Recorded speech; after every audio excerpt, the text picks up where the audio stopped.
You send me out tonight, Sheriff, and you'll be burying me by dawn." The woman said it with blood on her lip and rope burns on her wrists, and not a soul in Dry Hollow doubted she meant every word. Sheriff Tom Vance stood in the jail doorway with one hand on the iron latch, rain-heavy wind pushing dust through the square and rattling the saloon sign overhead. Lantern light shook across the boardwalk, over boots, over faces, over the bandage wrapped around Silas Creed's right hand where a knife had opened him that afternoon. Creed leaned beneath Mercer's saloon awning with a smile too small for the cruelty behind it. "You should have thought about Dawn before you came at Mr. Creed with steel," Vance said. "I didn't come at him," the woman answered. "I stopped him." A murmur moved through the crowd, then died just as fast. That was the way of Dry Hollow. Truth could enter the square, but fear usually escorted it back out. She stood straight despite the beating she had taken. Her dark hair had slipped loose, one eye was swelling, and her skirt was torn at the hem, but there was something in the way she carried herself that made even silence step back from her. She was not begging. She was warning them. Creed rolled his shoulders against the post and spoke like a man amused by flies. "Pretty lies sound better at night." The woman spat blood into the dust. "Then wait till dark. Your kind always does." That should have stirred somebody. A ranch hand, a widow, a preacher, anybody with enough backbone to admit what every pair of eyes in town had already guessed. Instead, men studied the street. Women pulled shawls tighter. Creed held mortgage paper on half the valley, and winter was coming. In Dry Hollow, hunger made cowards of decent people and loyal dogs of the rest. Then boots crossed the street.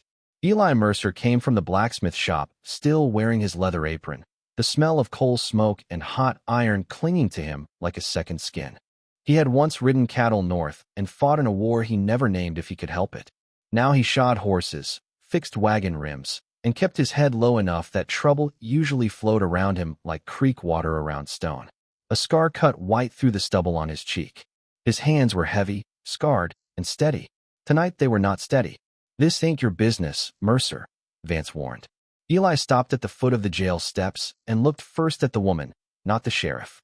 He saw the bruise, saw the rope marks, saw the way she kept Creed in the corner of her sight, as if she knew wolves liked blind angles. "What's your name?" Eli asked. She studied him a beat too long for comfort. "Mara Vale. You got kin nearby?" "No." "Horse." A bitter laugh slipped out of her. "Creed sold mine before supper." Eli turned to the sheriff. "Where exactly is she meant to go?" "Out of town." "That ain't a place." A few heads lifted. Vance's jaw tightened. Creed's smile thinned. Wind swept colder through the square. Somewhere beyond the ridge, thunder rolled low, not yet near enough to break, but close enough to promise trouble. Dry Hollow smelled of dust, whiskey, horse sweat, and rain waiting its turn. Eli knew what the sheriff was doing. He was choosing order over justice, the way men in worn badges often did when power wore a richer coat than law. He knew what Creed was doing too. Creed was making an example. If a woman could strike him, resist him, shame him, and still sleep under a roof in Dry Hollow, then men might begin remembering that fear was not the same thing as respect.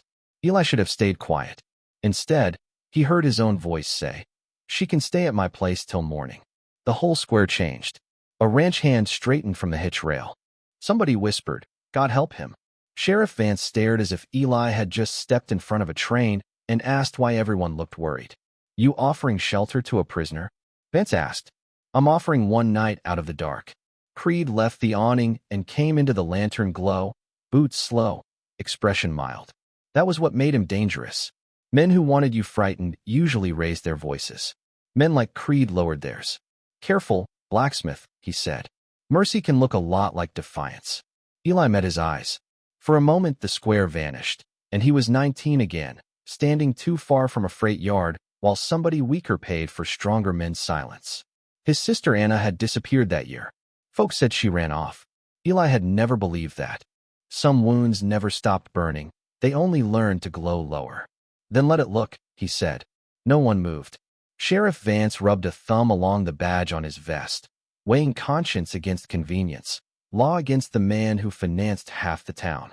At last he pulled a pocket knife, cut Mara's wrist rope, and stepped back. "One night," he said. "At dawn she rides on. If trouble follows, Mercer, it lands on you." Trouble's already here, Mara said. Vance ignored her. Eli handed her his canteen. She drank without taking her eyes off Creed. Then Eli untied the bed blanket from behind his saddle and gave it to her. Her hands were cold when they brushed his. Why? She asked quietly.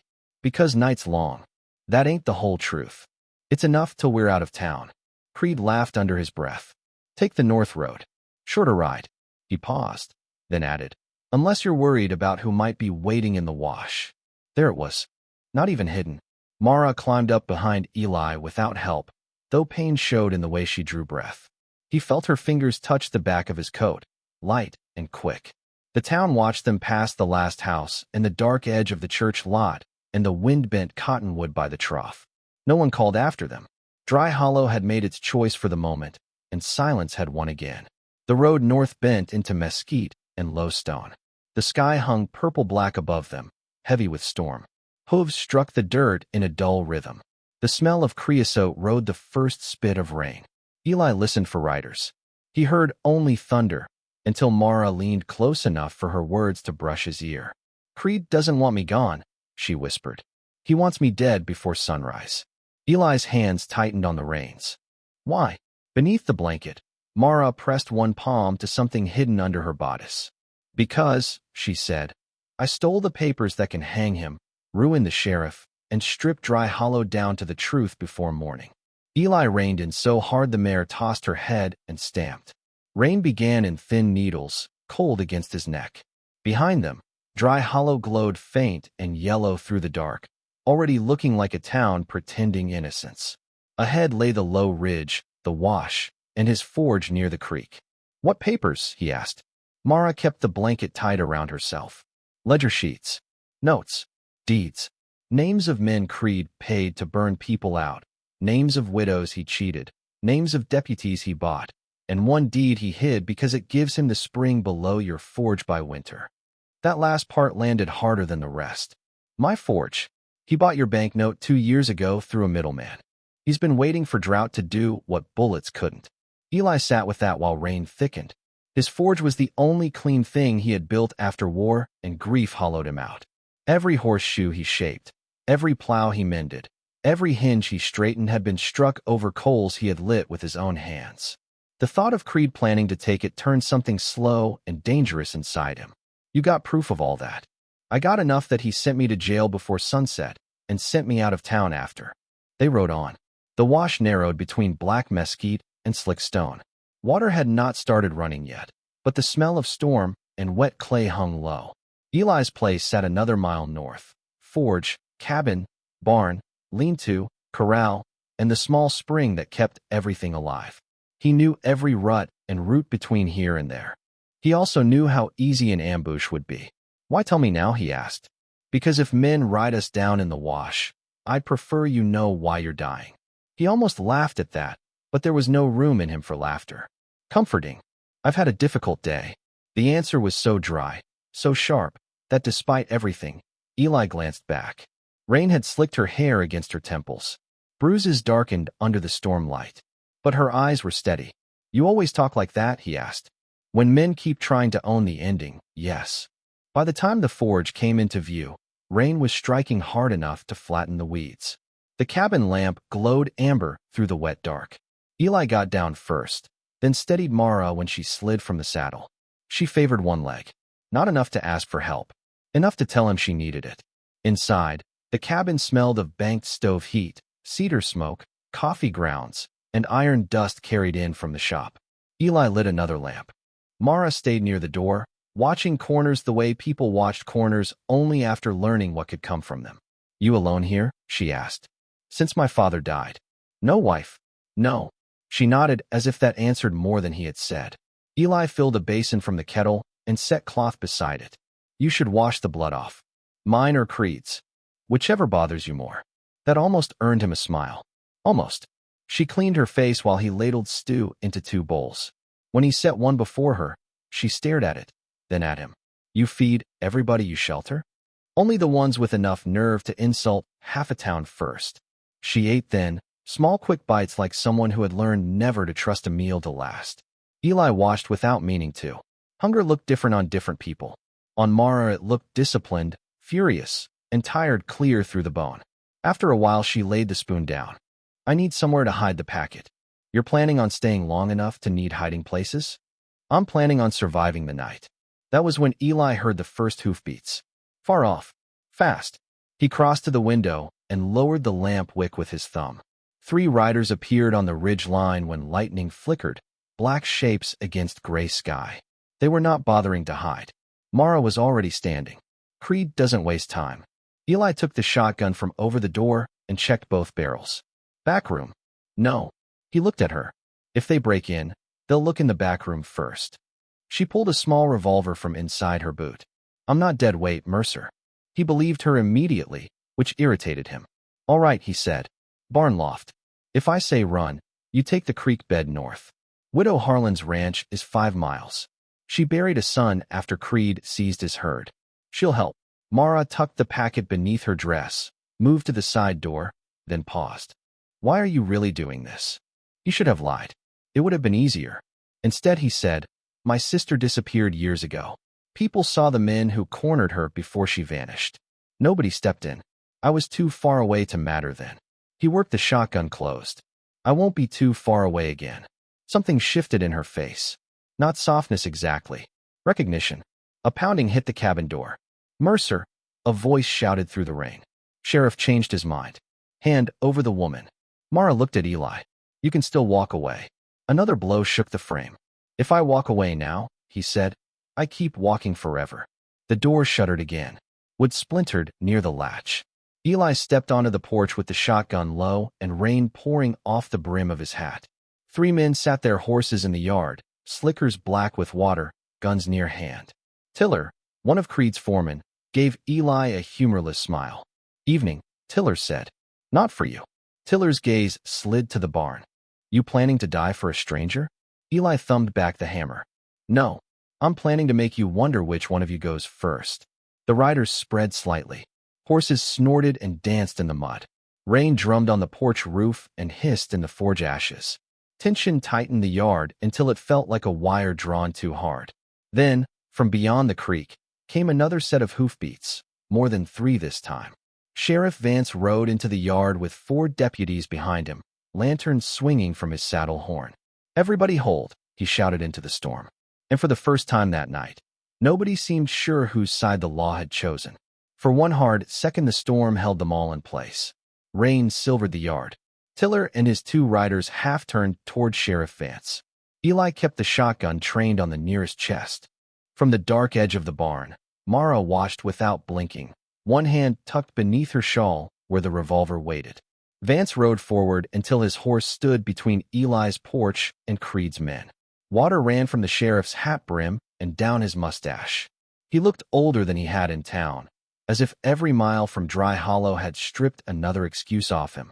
Lower the guns, he said. Tiller spat into the mud. You taking orders from a woman now? I'm taking my own for a change. That answer did not settle the yard. It sharpened it. Lightning broke white over the ridge, and in that flash Eli saw movement where no one should have been. A 4th rider slipping through the cottonwoods behind the barn, circling wide while the others held attention in front. Left side, Eli shouted. The hidden rider fired first. Glass exploded behind Eli as the shot tore through the cabin window. One deputy cried out and fell from his saddle. Horses screamed. Tiller yanked his revolver free. Eli fired both barrels toward the cottonwoods, the blast turning rain and smoke into one hot wall in front of him. Everything came apart at once. Vance shouted for cover. Deputies fired from bad angles. Tiller's horse lunged sideways. Mara ran, not away but toward the barn shadow where the circling rider had dismounted. She moved low and fast despite the bruises, blankets slipping from her shoulders. Eli saw the rider force the barn door with one hand while reaching for a pistol with the other. Mara hit him before he cleared leather. They slammed into the mud. Tiller shot at Eli. The bullet ripped through Eli's sleeve and scored fire across his upper arm. Pain flashed bright and useless. He dropped the empty shotgun, drew his revolver, and drove shoulder first into Tiller's horse. The animal reared. Tiller hit the ground hard enough to lose his gun. Barn, Mara shouted. The man she had tackled rolled free, grabbed a fistful of her hair, and dragged her up against him, revolver jammed to her temple. Rain plastered his beard to his jaw. Eli knew him then. Jeb Quince, hired gun, trail rat, the kind of man Creed used whenever he wanted blood without witnesses. Back off, Quince yelled, or she dies now. The yard froze. Rain hammered the boards. One horse kicked in panic. The wounded deputy groaned in the mud. Quince locked his arm around Mara's throat and hauled her half off her feet. She grimaced but did not cry out. Her hand worked against his wrist, testing grip, measuring weakness. Sheriff Vance held his rifle on Quince but did not fire. Let her go. Quince barked a laugh. You should have said that in town. Mara's voice came tight beneath his arm. He wants the packet. So that was it. Quince did not know where the papers were, only that Mara still had them. Creed had sent one team to pressure, another to retrieve, and maybe more to finish whoever survived. Eli felt the shape of the night, then saw how carefully it had been laid around them. Throw your gun down, Mercer, Quince said. Eli's revolver hung at his side, rain streaming off the barrel. He could not outdraw a man already pressing iron to Mara's skull. Vance knew it too. The sheriff shifted an inch left toward the water trough, using darkness and rain as cover. Mara saw it. So did Eli. Quince, busy breathing victory, did not. You kill her, Vance said, and I swear I bury you myself. You swear easy for a bought badge. That struck the sheriff harder than any bullet could have. Eli saw it in his face. Shame. Rage. A lifetime of both. Mara's fingers slid upward, not toward the gun, toward the crooked pin still trapped in her loosened hair. Eli understood before she moved. Don't, he said. Quince grinned. Now he grows sentimental. Mara drove the pin backward into Quince's cheek. He howled and jerked. Vance fired in the same heartbeat. The bullet hit Quince high in the shoulder and spun him half around. Mara tore loose, stumbling clear, and another shot cracked from the cottonwoods. Mara folded into the mud. For one blank instant, Eli heard nothing. Not rain, not shouting, not the deputy, not his own breath.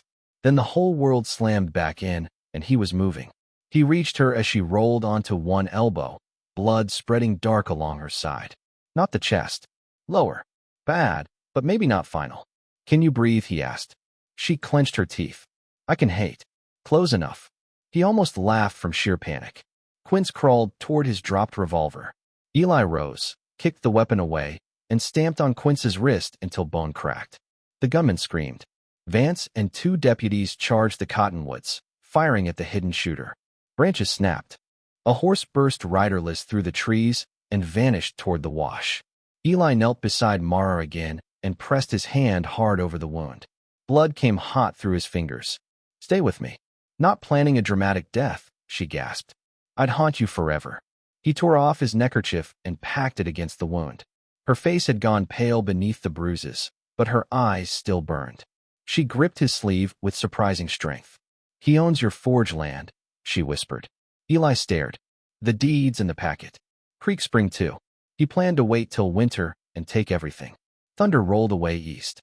The storm was starting to break, but the night had not loosened its grip. Vance returned from the trees dragging a wounded rider by the collar.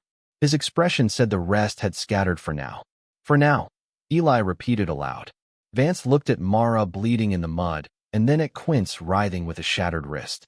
Whatever remained of the sheriff's hesitation died there. Inside, he said, I'll hold the yard. Eli lifted Mara. She bit back a cry and clutched his coat with blood-slick fingers.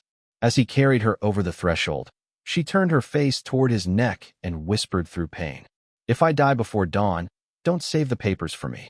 Save them because this town's been kneeling too long.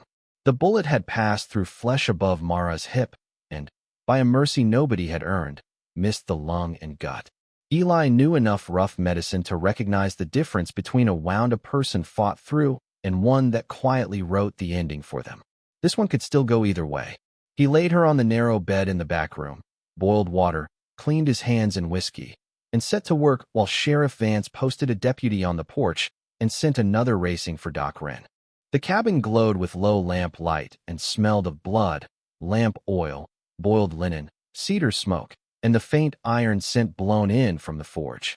Mara watched him through clenched teeth. You always this calm? No. Good.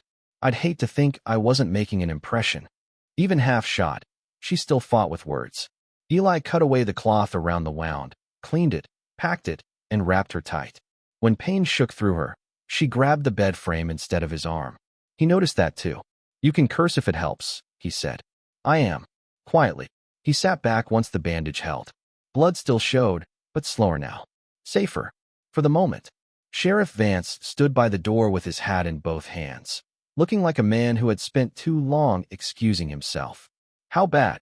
"She lives if the night lets her," Eli said. Mara answered without turning her head. "And if Silas Creed does not arrive to finish what he paid for?" Vance's face tightened. "I came because I knew something was wrong." "You knew before that," Mara said. "You just came late." The sheriff did not deny it. He crossed to the table, rested both hands on the wood, and stared at the grain as if it might judge him less than people did. "When the mine failed," he said, "Creed loaned seed, feed, cash. Folks called him a savior. Then he started collecting double, taking land, moving fences, buying men. Every time I pushed back, he'd remind me who still had flour because of him and who'd go hungry if the bank called its debts. I told myself keeping peace mattered more than starting a war I might lose." "That's what cowards always call it," Mara said. "Peace." Eli expected the sheriff to flare. Instead, Vance gave a tired nod. "You're not wrong." Silence settled after that, rain dripping from the eaves outside in slow, patient taps. A horse stamped in the barn. Wind moved through the cottonwoods near the creek with a sound like whispering skirts. Mara shifted, grimaced, then reached beneath the pillow. Eli's hand moved by instinct toward the hidden revolver there, but she pulled out the oilskin packet instead. "You hid that while I was dressing the wound?" he asked. "I had time." "That should worry me." "It should impress you." He could not argue. Mara untied the packet and spread the contents across the table. Deed copies, ledger pages, signed notes, a receipt for kerosene bought under false names, and a folded letter gone soft with age. Last of all, she unwrapped a small silver concho stamped with a crescent moon and a star. The sight of it knocked the air out of Eli. He knew that piece. His sister Anna had worn it braided into her hair when they were children. Their mother called it moon silver. Anna said it made liars uncomfortable. Eli sat down hard. "Where did you get that?" "In Creed's lockbox." His throat closed. "Why would he keep it?" Mara slid the old, folded letter toward him. "Because men like him collect proof that other people once belonged beneath their boots." Eli opened the letter with hands that were suddenly no steadier than a drunk's. He knew the handwriting before he read the first line. "Eli, if this reaches you, know I tried to come home." The room blurred. Anna wrote that Creed had promised her transport west after their father died, then trapped her into work she had never agreed to. She escaped near Red Bluff with help from a carpenter named Samuel Reed. There was mention of a child. Then the page tore off. "She lived," Eli said, voice gone raw. "For a while?" "Yes," Mara said softly. The rest of the letter was missing. Hope hurt in ways grief never did. Grief was a closed fist. Hope was a blade that kept finding new places to enter. Eli turned the concho in his palm. He remembered Anna laughing in summer light. Remembered her braiding that silver into her hair. Remembered promising he would always come if she called. Some promises arrived too late to be kept. Some returned years later asking whether you still meant them. "Why show me this now?" he asked. Mara looked at him for a long time before answering. "Because you took my side before you knew what I could give you. Because every man I've known measured help against profit, and you didn't." Her voice weakened, but not her gaze. "And because if Dawn goes wrong, someone should know your sister fought her way out." Eli closed his eyes briefly. When he opened them, Mara was watching him not as a wounded woman watching a caretaker, but as one survivor measuring another. "My whole life," he said, "I thought I failed her." "Maybe you did," Mara answered. "Maybe you were also a boy facing men. Both things can be true." It was not comfort. It was something better. Honesty. He poured the last of the coffee into 2 cups and brought one to her. Their fingers brushed. This time she did not flinch. Neither did he. After a moment she said, "Scars mean it lived." He looked at the white line along his knuckles, at the burn marks from the forge, at the old scar on his cheek reflected faintly in the dark window. Outside, rain slowed. The storm was passing. Whatever came next would come under a clearer sky. At first light, Eli said, "We ride back to town. We put those papers in every hand willing to read and several that aren't. Creed doesn't get another quiet morning." Mara took a sip of coffee and managed the ghost of a smile. "That sounds almost brave." It's mostly anger. Good. Anger travels well before breakfast. From the porch came a sudden shout. Boots hit boards at a run. Eli crossed to the door and looked east. A line of lanterns moved through the thinning dark beyond the creek. Not 3. Not 4. A dozen at least. Sheriff Vance stepped up beside him, face set. Creed's done sending men, the sheriff said. Eli watched the lanterns approaching through the last mist of rain. No, he answered. Now he's coming to collect it himself. The storm left behind a gray hour before dawn, when every fence post looked like a man and every man looked like a ghost. Silas Creed came through that gray with 12 riders at his back. They spread along the creek approach in a long, dark line, lanterns swinging low, rifles glinting dully in the half-light. Creed rode ahead in a black slicker, his wounded hand strapped against his chest, his face calm in the way only rich, cruel men can remain calm when they expect the world to resume obeying them. Sheriff Vance stood on Eli's porch with a Winchester across his arms. Eli had spent the last hour preparing the ground he knew best. He had strung a length of chain low across the muddy approach, scattered bent horseshoe nails under loose straw, banked the forge hot enough to serve if iron needed speaking, and stacked water buckets by the door in case Creed chose fire. Mara, pale but upright, stood inside the doorway with the packet under her arm and a revolver in her hand. Her bandage had bled through fresh cloth, yet there she was, refusing the bed and the safer lie of helplessness. You should still be down, Eli told her. You should have minded your own business yesterday, she replied. He almost smiled. Creed reined up 10 yards short of the porch. Sheriff, he called, voice smooth as polished wood, step aside. This is stolen property and attempted murder. Vance lifted the rifle. This is fraud, arson, extortion, and hired killing. Creed's smile never moved. Big words. Shame you've got no witnesses worth hearing. Mara stepped out into the damp cold. The lantern light found the bruise on her cheek and the fire in her eyes.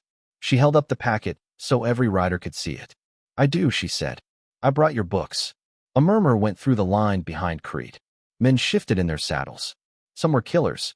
Some were only debtors who had chosen the wrong side because it paid in cash instead of conscience. Ledger pages frightened both kinds for different reasons. Creed heard it and turned harder. Take her. The first 2 riders spurred forward. Their horses hit the chain and crashed in a screaming tangle of mud and legs. The line buckled. Another mount came down on the nails and threw its rider sideways. Vance fired a warning shot over their heads. Last chance, he shouted. Creed answered with gunfire. The yard exploded. Deputies fired from the cabin window. Eli dragged Mara behind the water trough as bullets shredded the porch rail. Smoke from wet powder and the smell of rain-soaked earth rolled together in a bitter cloud.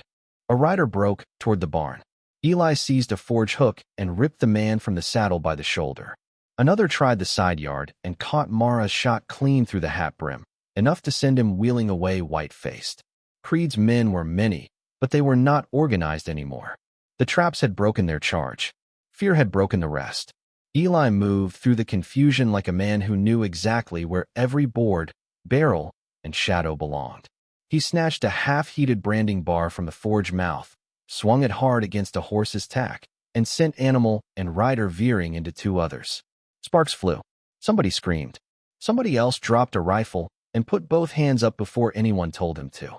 Then Eli saw Creed slipping wide left, using the smoke and shouting to angle toward Mara. Down, Eli shouted. Mara ducked as Creed fired. The shot splintered the trough. She came up on one knee and fired back, hitting his horse in the shoulder. The animal collapsed, throwing him into the mud. The packet flew from her grasp and landed between them. Everything narrowed to that oilskin bundle. Creed lunged. So did Eli. They hit the ground together. Creed smelled of bay rum and damp wool, and the rot of a man who had mistaken ownership for greatness his whole life. He drove his elbow into Eli's wounded arm. Pain flashed hot. Eli nearly lost the packet. Creed's good hand closed on his throat. You were born to shoe horses, Creed hissed. Men like you should know their place. Eli slammed his forehead into Creed's nose. Bone cracked. Creed reeled, cursing, and tore a small derringer from his sleeve. Mara shouted a warning. The tiny pistol flashed, and Sheriff Vance stepped between them. The bullet struck below his ribs. He staggered but did not fall. From no more than 6 feet away, He leveled the Winchester and fired once into Creed's chest. Silas Creed dropped backward into the mud, eyes wide with the first true surprise of his life. Silence rippled outward in pieces. One rider let his revolver fall, then another. Then all at once the fight drained out of the yard. Far down the road, new wheels rattled over stone. Doc Wren's wagon arrived with 3 farmers, Widow Harlan on a mule, and 2 shopkeepers carrying hunting rifles. They had seen lanterns crossing the plain and come anyway. Creed coughed blood and tried to lift himself. Eli planted a boot on his chest and looked down at the man who had bought towns, ruined families, trapped women, and called it order. "No more," Eli said. Creed's lips twisted. "You think this changes anything?" Mara walked to them slowly, one hand pressed to her wound, the other gathering the scattered pages from the mud. Dawn finally touched the ridge behind her, pale gold finding the silver edge of the clouds. "Yes," she said, because now everyone watched. Sheriff Vance sank against the porch post, blood darkening his coat. Still, he managed to nod. "And I'll testify first." By sunrise, Creed's riders were disarmed and tied. The packet passed from hand to hand under the brightening sky. Men read false debts aloud. Women saw dead husbands named beside paid barn fires. Widow Harlan spat on Creed's body and said the valley could breathe again. No one argued. Vance lived long enough to sign a seizure order, witnessed by half the town, and long enough to grip Eli's wrist once and say, "Took me too many years to learn this, but one brave thing makes the next one easier." He died before noon. They buried him on the hill above Dry Hollow 3 days later. It was the largest funeral the town had ever given, mostly because shame had finally learned how to walk in daylight. Territorial law came within the week. Creed's holdings were broken apart. Stolen notes were voided. Water rights were restored. Quince and the surviving hired guns named names once the gallows entered the conversation. In the lockbox taken from Creed's office, they found the missing half of Anna Mercer's letter and the address of the carpenter who had helped her escape. That autumn, after Mara could ride without pressing a hand to her side every mile, she and Eli went to Red Bluff together. They found Anna's daughter there, grown, laughing, with the same sharp eyes and moon-crooked smile her mother once carried. Eli stood in the yard of a carpenter's house with the silver concho in his palm and felt a wound older than war finally loosen. Years later, travelers passing the forge by the creek would still ask about the beam over the door. 2 names were carved into it, Anna and Tom. And hanging between them by rawhide lace was a crescent silver concho that caught the evening sun while Mara Vale locked the books for the day. Eli Mercer banked the forge, and the 2 of them stood in the doorway together watching the last gold light settle over Dry Hollow like a promise that had, at long last, been kept.